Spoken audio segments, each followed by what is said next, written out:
7절에서 11절까지만 읽겠습니다.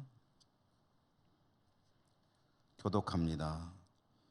청함을 받은 사람들이 높은 자리 택함을 보시고 그들에게 비유로 말씀하여 이르시되, 내가 누구에게나 혼인잔치에 청함을 받았을 때 높은 자리에 앉지 말라.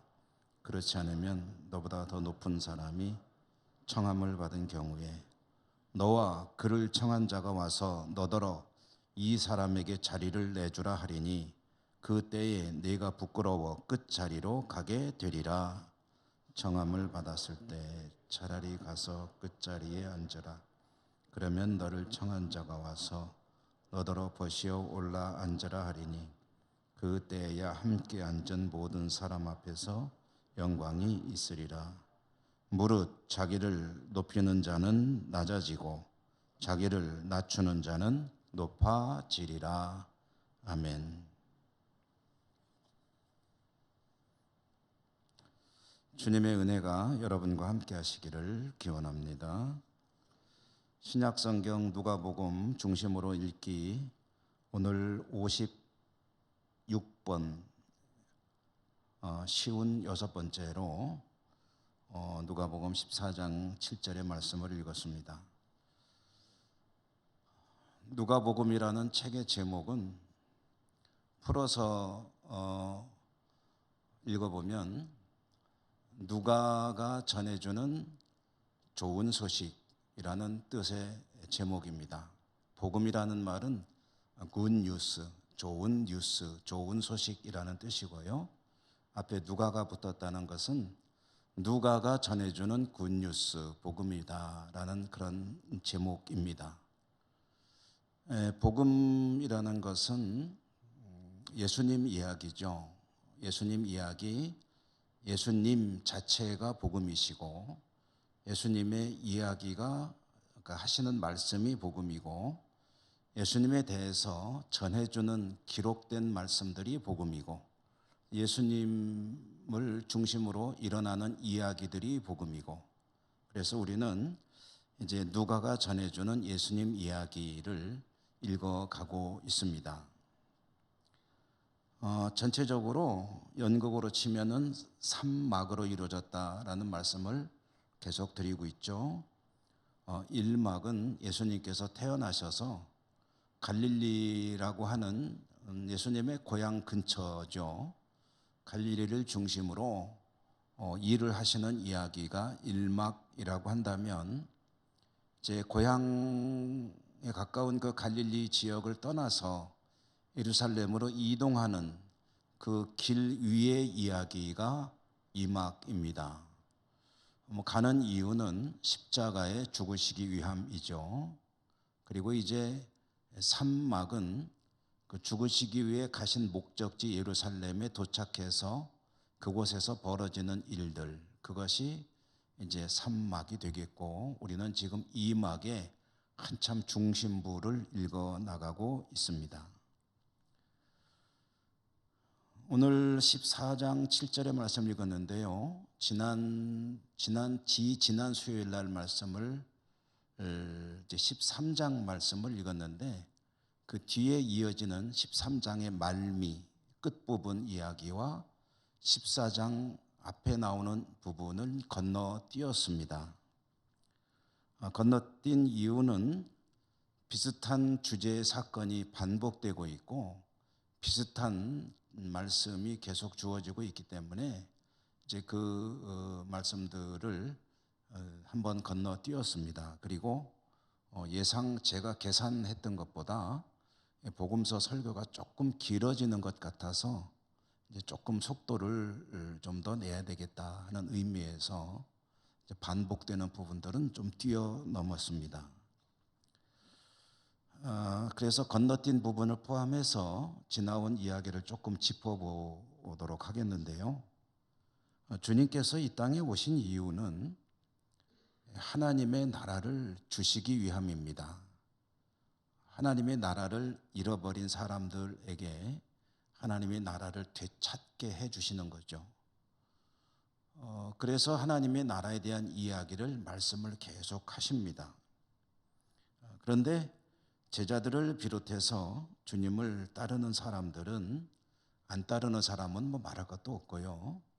주님을 추종하는 이들도 천국에 관한 주님의 이야기를 제대로 알아듣는 사람이 많지가 않습니다. 제자들은 거의 못 알아듣고 있었고요. 그러니까 이해를 못하니까 받아들이지도 못하는 겁니다. 그러니까 주님의 가르침과 따르는 사람들이 이게 계속 겉도는 거죠. 좀 잘 조화를 이루고 한 방향을 해서 같이 가야 되는데, 주님은 말씀하시고 따르는 사람들은 엉뚱한 그런 방향으로 계속 생각을 하고 있고, 그런 가운데 예루살렘이 점점 가까워지고 있는 겁니다. 지난 수요일에는 우리가 전도사님을 초청해서 말씀을 들었고, 지난 수요일 말씀에서는 하나님의 나라를 주님께서 비유로 들려주시는 이야기를 들었죠. 두 가지 비유였습니다. 겨자씨 이야기, 그리고 누룩 이야기.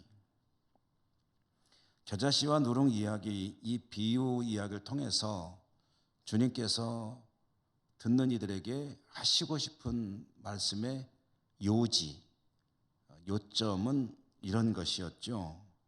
하나님의 나라는, 천국이라는 것은 사람의 눈으로 보기에는 아주 미미해 보이고 때로는 초라해 보이기까지 할 수 있다. 근데 그렇게 시작이 되는 것이다.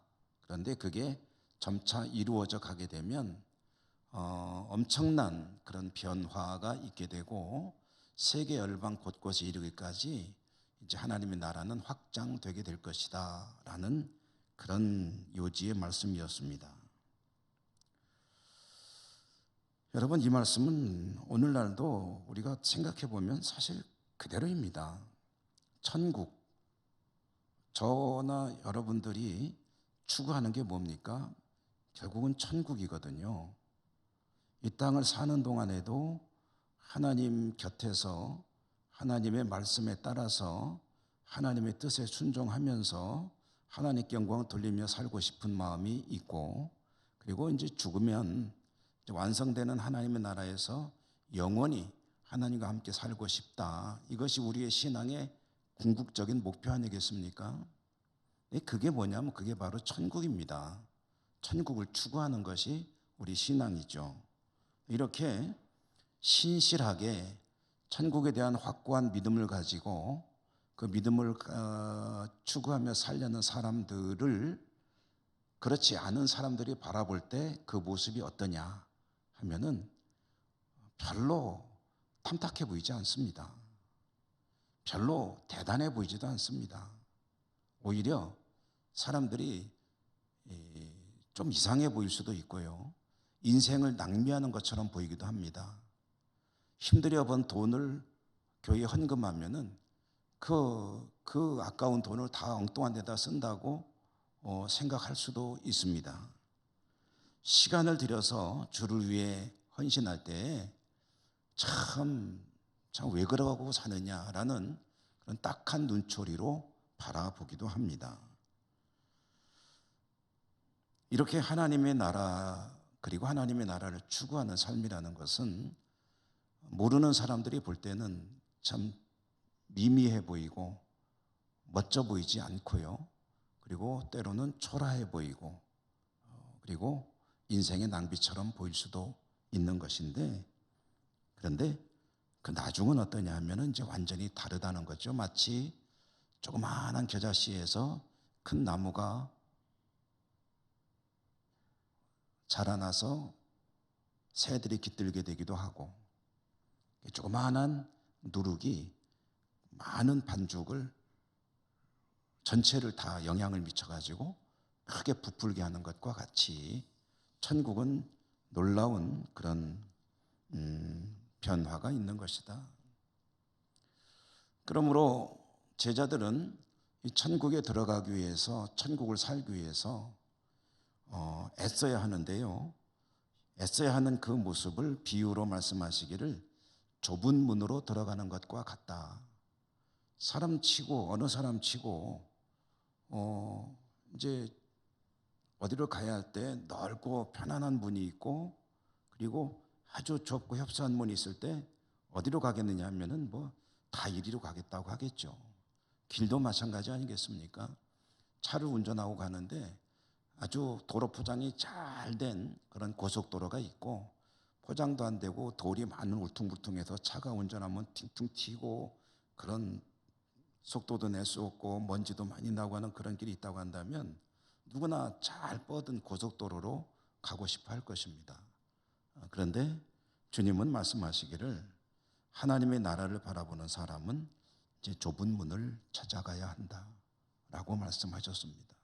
많은 사람들이 좋아하고 추구하는 그런 것이 아니라 주님이 원하시는 길이라면 때로는 그것이 좁은 문이라 할지라도 그곳을 향해 가는 것이다. 이렇게 말씀을 하셨죠.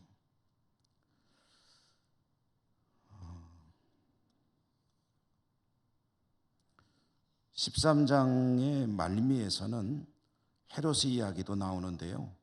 헤롯이라고 하는 사람이, 이 헤롯은 이제 예수님 어린 아기 때에 예수님 베들레헴에 있는 2살짜리 미만은 다 죽여라 라고 했던 그 헤롯이 아니고, 그 헤롯의 이제 후손이죠. 그 헤롯이 주님에 대해서 증오심을 불태우는 이야기도 나옵니다. 주님을 어떻게든 죽이고 싶어 하는데 주님께서 그 이야기를, 그 소식을 접하고 예루살렘을 바라보시며 탄식하는 내용도 13장 말미에 나오고요. 그리고 말씀은 14장으로 이어지는데 14장 앞부분에 보면 주님께서 안식일에 수종병 든 사람을 고치는 이야기가 나옵니다. 수종병 든 사람. 안식일에 주님께서 병자를 고친 사건은 우리가 지나온 지 얼마 안 됐습니다. 주님께서 안식일에 회당에 가셨다가 거기에서 몸이 굳어가며 꼬부라지는 한 여성, 18해 동안 그렇게 고생하던 여성을 고쳐준 사건이 있었죠.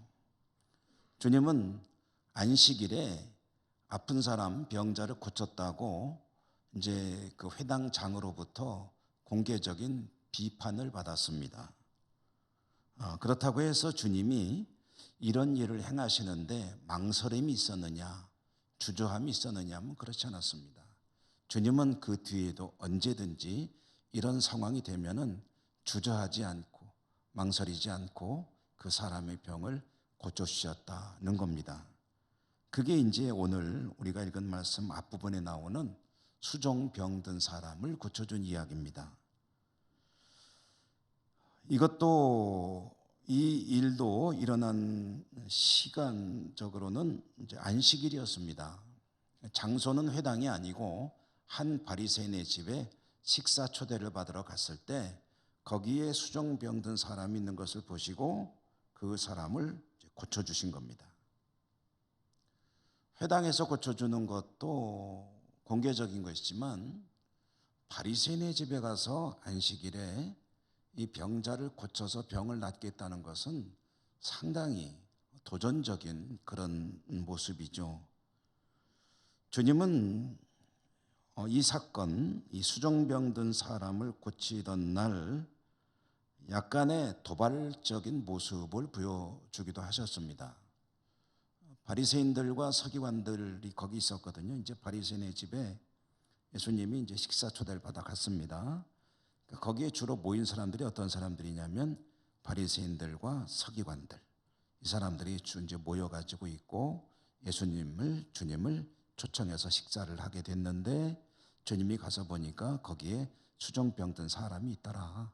그래서 그 사람의 병을 고쳐주셨다. 그런데 얌전히 고쳐주신 게 아니고 약간의 도발과 같은 모습을 보이셨다. 어떤 모습이냐면요, 그곳에 있는 바리새인과 서기관들에게 질문을 하나 하셨습니다. 안식일에 병 고쳐주는 것이 합당하냐 아니냐 라고 질문을 하셨습니다. 정면으로 문제를 딱 던지신 거죠. 안 된다고 길길이 뛰는 사람들한테 그 질문을 얘기를 꺼내셨습니다. 전 같으면은 이 사람들이 무슨 소리 하냐고, 돌 맞아 죽고 싶으냐고 그러면서 길길이 뛰었을 텐데, 근데 이 날은 이 말씀에는 보면은 그들이 침묵했습니다. 아무런 대꾸가 없었어요. 그것은 아마 예수님에 대해서 이야기도 많이 들었고 자신들이 대답하는 게 별 의미가 없다고 생각했든지 가만히 있었을 때에 주님께서 병자를 고쳐주셨다. 그리고서 말씀을 한마디 하셨는데 무슨 말씀하셨냐면은 안식일에 가축들이 목이 말라 하면은 데리고 가서 물도 먹이지 않느냐, 하물며 아픈 사람을 고쳐주는 것이 당연한 것 아니냐라는 말씀을 하셨습니다. 이것은 저번에 안식일에 몸이 구부러지는 사람 고쳤을 때도 그 말씀을 하셨거든요. 그러니까 안식일이라는 게 뭐냐라는 것을 밝혀주시는 거예요. 안식일은 안식하는 날인데 안식하는 날을 너희들은 꼼짝 않고 있는 거라고 생각하는데 그거 잘못된 거다. 안식은 하나님의 안에서 쉼을 가지는 것인데 그런데 더더욱 하나님의 뜻을 이루는 것이 더 맞는 것이 아니겠느냐 하는 그런 이제 일종의 주님이 도전하는 것은 아닌데요. 그 당시 상황으로 보면 도전하듯이 말씀을 하셨다는 거죠. 이 이야기 조금만 더 해보면은요. 바리새인이 주님을 초대해서 그 식사 자리에 가셨는데 그럼 바리새인은 주님을 왜 초대했을까 하면은 우리는 얼른 떠오르는 생각이 있죠. 뭐겠습니까? 식사 대접하고 싶어서 초대한 건 아니겠죠. 뭐가 이쁘다고? 식사 대접하고 싶은 사람은 뭔가 내가 좀 좋아하거나 아니면 고맙거나 뭔가 좀 그분에게 뭔가 신세를 졌거나 이런저런 일이 있을 때 아이고 식사라도 좀 대접해야 되겠다 해서 식사 대접하는 거 아니겠습니까? 그럼 바리새인들이 바라볼 때 주님은 정말 미워 죽겠는 그런 사람이거든요. 그러면은 식사하는 자리에 왜 초대했겠느냐 하면은 그 이유는 뻔하죠. 좋은 뜻은 아니다. 그러면 좋은 뜻이 아니면 나쁜 뜻이죠. 맞습니다. 주님을 뭔가 또 꼬투리를 잡을 게 없을까 하고 그들은 초청을 했는데 그 꼬투리가 뭐냐면은 이 수종병 든 사람이었다는 겁니다. 이 수종병이라는 게 무슨 병인, 우리는 잘 안 쓰는 말이죠. 수종병. 제가 한번 찾아봤더니 수종병이 이제 부종, 종은 종이네요. 같은 부종, 이제 붓는 거죠. 몸이 이렇게 띵띵 붓는 질병을 수종병이라고 하는데 이 수종병이라는 것은 그 자체가 병인 경우보다는 다른 질환으로 인해서 이제 부수적으로 따라오는 질병의 경우가 많다고 합니다. 예를 들어서 심장이 좀 안 좋다. 그러면은 이제 발이 잘 붓고 그게 심해지면은 많이 붓고 신장이 안 좋으면 또 많이 붓죠. 그러니까 이 어딘가 안 좋아서 나타나는 현상이 이제 수종병인데 그래서 유대인 사회에서는 이 수종병에 걸린 사람은 어떤 사람이라고 보냐면은 이제 부정한 사람입니다. 그러니까 나병이나 뭐 이런 죄인이나 이런 사람들처럼 이 수종병 든 사람은 불가촉 대상인 거예요. 접촉하면 안 되는 사람. 이걸 제일 심하게 따지는 사람들이 누굽니까? 바리새인들이잖아요. 그런데 이 바리새인과 서기관이 이 수종병 든 사람을 자기들이 주님을 식사하는 자리에 초대해 놓고 거기다 이 사람이 여기 있게 했다라는 것은 이제 두고 보자 하고서 이제 어떻게 하나 보자 하고서 이제 뭔가 꼬투리를 잡으려고 이제 말하자면은 빌미를 제공해 놓은 거죠. 그렇지 않으면 수종병 든 사람이 바리새인의 집에 있어야 할 이유가 없거든요.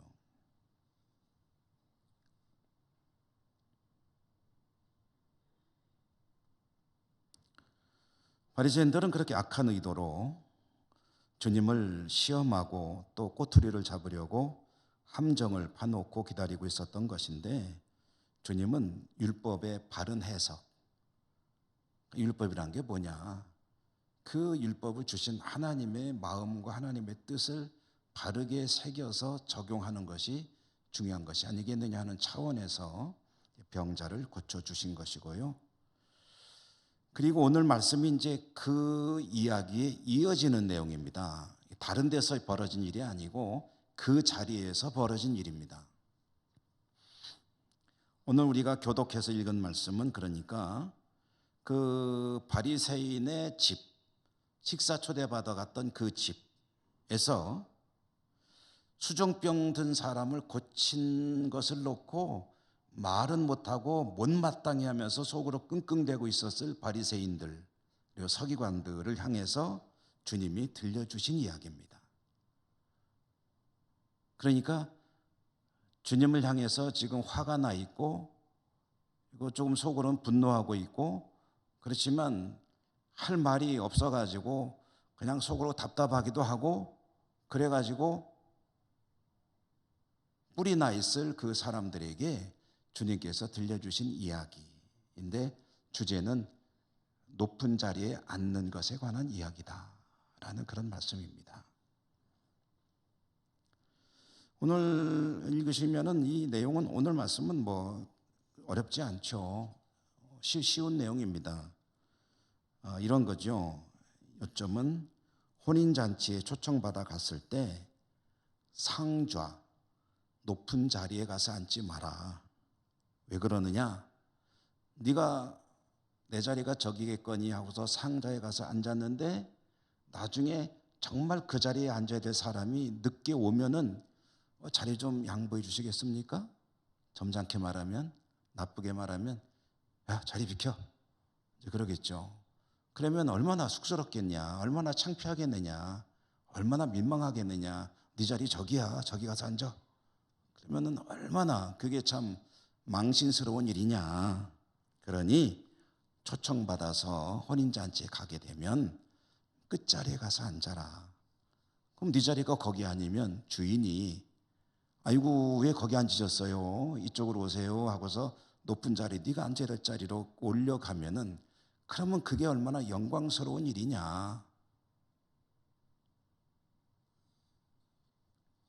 그러면서 이제 결론적으로 교훈을 하나 주셨는데 그게 11절 말씀이거든요. 11절 말씀을 한번 같이 읽어볼까요? 11절 읽겠습니다. 무릇 자기를 높이는 자는 낮아지고 자기를 낮추는 자는 높아지리라. 아멘.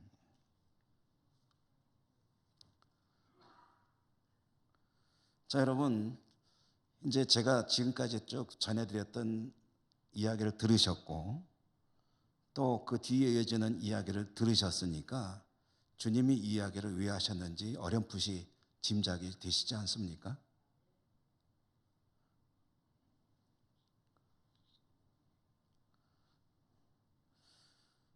자, 주님이 이야기를 꺼내신 이유를 그래도 한번 말씀드려 볼게요. 안식일에 주님께서 바리새인의 집에 식사 초대를 받아서 가셨다. 그런데 가서 보니까 거기 바리새인과 서기관들이 바글바글하고 있었을 겁니다. 어쨌든 바리새인의 집이니까 안식일이고 그리고 예수라고 하는 저 나사렛 선지자 오늘 우리가 한번 어떻게 엮어보자 하고서 이제 초청을 했으니까 거기에 궁금해서도 온 사람도 있었고 그랬을 겁니다. 그런 사람들을 보니까 이 사람들의 모습이 마치 뭐와 같으냐면은 혼인잔치에 가서 높은 자리에 가서 떡하니 앉아있는 것과 다를 바가 없구나. 주님은 그걸 느끼신 거죠. 그래서 그들을 위해서 들려주신 이야기가 높은 자리에 가서 앉으려고 하지 마라 라는 이야기를 하신 것 아니겠습니까? 여러분 유대인들의 문화 속에서 높은 자리가 어떤 자리인가를 한번 잠시 생각해 보면은요, 어떤 연회가 베풀어졌다. 잔치 우리식으로 하면 잔치죠. 잔치를 열었다 그러면은 이렇게 쭉 자리를 이제 마련하지 않겠습니까? 쭉 그러면은 높은 자리가 어떤 자리냐면은 주인이 앉는 자리랑 가까운 자리가 높은 자리입니다. 그러니까 대개 주인이 가운데 앉겠죠. 그리고 그 주인과 가까운 자리면은 높은 자리이고 멀수록 낮은 자리입니다. 그리고 이제 이 자리가, 배치되는 자리가 무엇을 가리키냐면은 그곳에 초대된 사람들의 상대적으로 사회적인 지위가 어떻게 되느냐는 것을 나타내는 겁니다. 예를 들어서 대통령이 왔다. 그러면은 대통령보다는 장관은 조금 낮잖아요. 사회적 지위가. 그러면 그 조금 더 떨어진 자리. 국장은 조금 더 떨어진 자리. 과장은 더 떨어진 자리. 이렇게 앉게 되겠죠. 문화회관에서 이제 행사를 할 때 가끔 저도 갈 때가 있고, 간혹 이제 저도 자리를 이렇게 해놓을 때가 있더라고요. 그럼 가면 안내하시는 분이 아이고 목사님 이쪽으로 오시라고. 저는 웬만하면 안 갑니다. 아유 괜찮다고. 뒷자리에 앉아서 조용히 구경 관람하고 또 조용히 빠져나올 때가 많습니다. 꼭 가야 할 자리가 아니면은 저는 괜찮다고. 아유 나 거기 안 간다고. 그러죠. 뒤쪽에 앉았다 슬그머니 나오고 하거든요. 근데 유대인들의 문화에서는 어쨌든 주인이 앉는 자리가 있고 가까운 자리가 이제 말하자면 높은 자리인데 그 자리를 미리 배치를 합니다. 예정을 하는 거죠. 그러면 그게 그 사람의 사회적인 지위를 나타내는 것이다. 그런데 유대인들에게는 이미 교훈이 있습니다. 주님께서 이 이야기를 하시기 전에 잠언 말씀에 보면은 이런 교훈이 있거든요. 잠언 25장 6절과 7절에 보면은 왕 앞에서 스스로 높은 채 하지 말며 대인들의 자리에 서지 말라. 이는 사람이 내게 이리로 올라오라고 말하는 것이 내 눈에 보이는 귀인 앞에서 저리로 내려가라고 말하는 것보다 나음이니라. 아멘. 그러니까 이제 똑같은 얘기예요. 사람들, 대인이나 귀인들 앞에서 높은 채 하지 마라. 그러다가 저리로 내려가라는 것보다는 낮은 쪽에 있다가 올라오라는 게 낫지 않느냐. 이제 아마 주님도 이 잠언의 말씀을 가지고 그 자리에서 교훈을 했을 가능성도 있겠죠. 여러분, 자, 뭐 이 내용은 뻔한 거죠. 왜 높은 자리로 가지 말고 낮은 자리로 가야 하느냐? 자기 자리가 거기라고 스스로 판단하고 거기에 갔다가 망신당하지 말고 내 자리는 조금 낮은 것이려니 하고서 갔다가 높은 곳으로 올려지면 그게 영광스러운 것이 아니겠느냐. 자, 여기서 중요한 것이 있습니다. 주님께서 이야기를 하신 의도가 있는데요.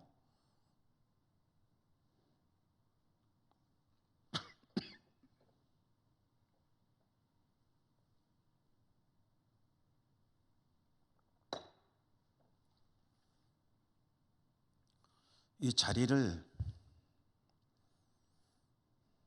배정하는 것, 예정하고 배치하는 것은 누가 하는 일입니까?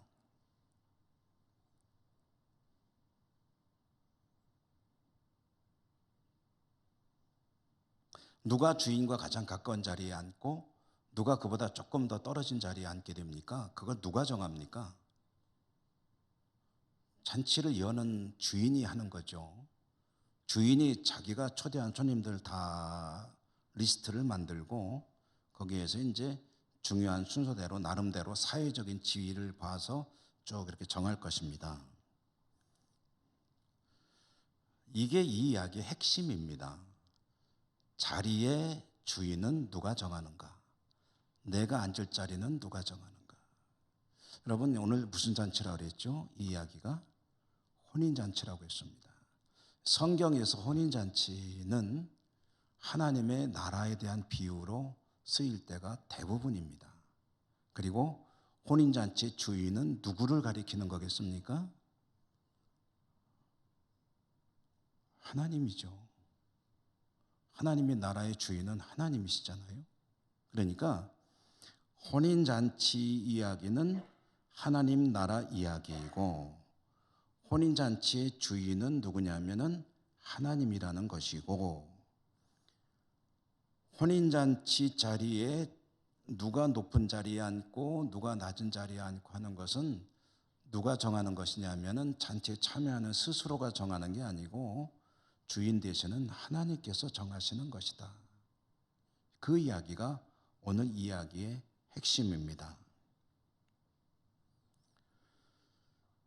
하나님의 나라에서 말하자면은 어떤 높고 낮은 자리가 있다고 한다면 그것은 누가 정하는 것이냐? 있는지 없는지 모르겠어요. 안 가봐서. 있는지 없는지 모르겠지만 만약 있다고 한다면 그건 누가 정하는 것이냐? 하나님이 정하시는 것이다. 그러면은요, 하나님의 나라가 종말론적으로 하나님의 나라가 있지만 지금 그 이스라엘 백성들의 그 공동체가 하나님의 백성들이기 때문에 이 땅에서 만들어져 가고 있는 하나님의 나라라고 한다면 여기서 누가 높은 자이고 누가 상대적으로 높지 못한가 하는 것을 정하는 것은 있다고 한다면, 그게 있다고 한다면 누가 정하는 것인가? 그것은 하나님께서 정하시는 것이다. 그런데 바리새인과 서기관들은 누가 정하고 있습니까? 자기 스스로 정하고 있는 거예요. 지금 하나님의 백성들의 공동체입니다. 하나님의 백성들의 공동체에서 내가 높은 사람이라는 거예요. 바리새인과 서기관들이. 그렇기 때문에 나는 당연히 최소한도 이 자리쯤에는 앉아야 된다라고 생각을 하고 거기 가서 앉는 거죠. 이게 무슨 얘기냐면 하나님의 율법을 해석하는 전문가는 누구냐 하면은 나라고 생각하는 거예요. 하나님의 율법을 우리 백성이 이스라엘 민족이 받았는데 맡은 민족인데 이 하나님의 율법을 바르게 해석하고 적용하고 그래서 백성들이 하나님 율법에 따라 살게 하는 것을 결정하는 것은 누가 하느냐? 내가 하는 거다. 바리새인들의 말입니다. 스스로가 백성들의 지도자의 자리로 자신의 위치를 자리매김을 하는 겁니다. 하나님이 그들을 세운 게 아니라 스스로 자기들이 그 자리에 올라가 있는 거죠. 주인이 야, 너 네 자리 거기 아니야, 내려가라 그러면 그 무슨 망치 있냐는 거죠. 그런 그들에게 주님께서 말씀하시는 거죠. 무릇 자기를 높이는 자는 낮아지고 자기를 낮추는 자는 높아지리라.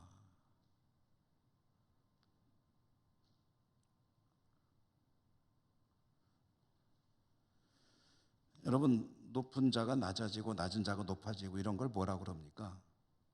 이런 걸 부르는 용어가 있죠. 뭐죠?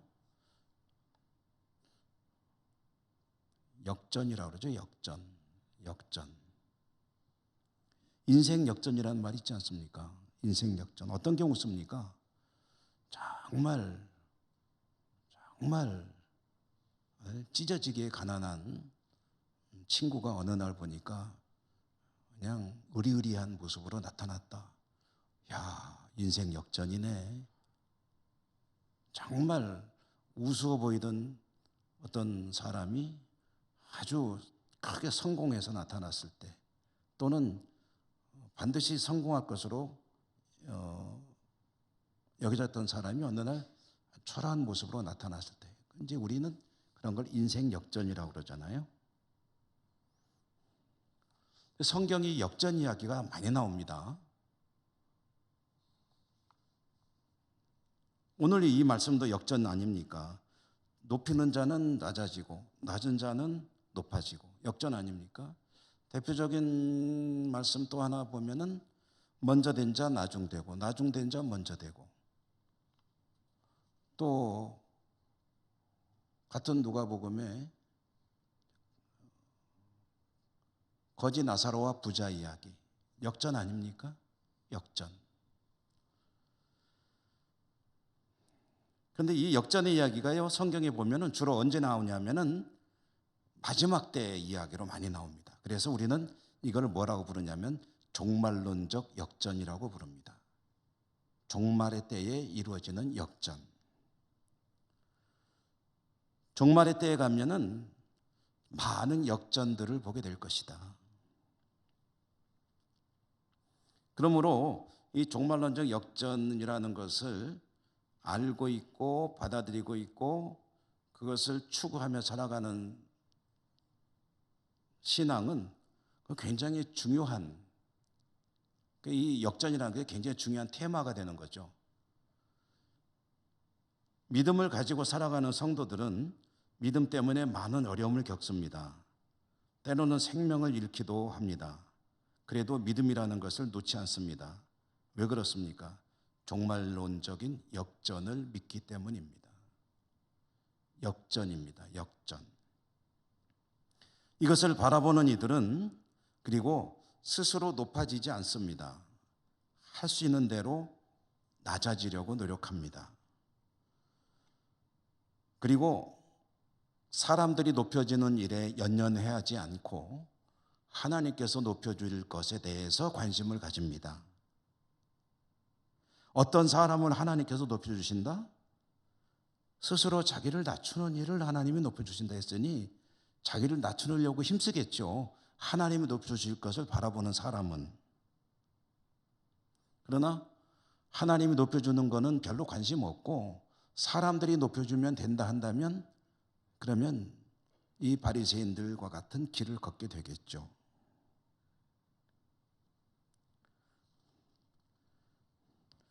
하나님 앞에서 자기를 낮추는 것을 다른 말로 하면 겸손이라고 하죠. 하나님은 능력이 많으시고 나는 철저한 무능력자이고 그러므로 하나님이 아니면 나는 아무것도 아니라는 그 자세를 추구하고 견지하는 것이 겸손이고, 사람들 앞에서는 당신이 나보다 낫습니다 라는 그런 자세를 가지고 나가는 것이 사람들 앞에서 겸손일 것이고, 그리고 그와 같이 자기를 끊임없이 낮출 때 하나님께서 그를 높여주실 것이다.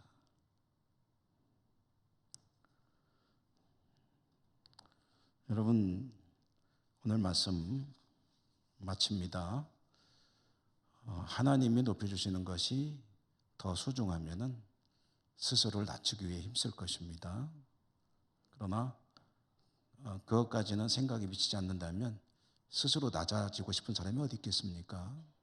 저와 여러분 우리 모두는 하나님과 사람들 앞에서 낮아지는 일에 더 힘쓰는 그런 지혜가 있기를 주님 이름으로 축복합니다. 은혜로우신 하나님 감사합니다. 오늘도 말씀 주셨습니다.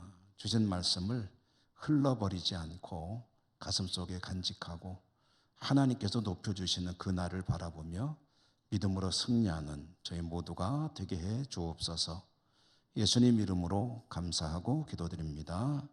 아멘. 434장 찬송가입니다.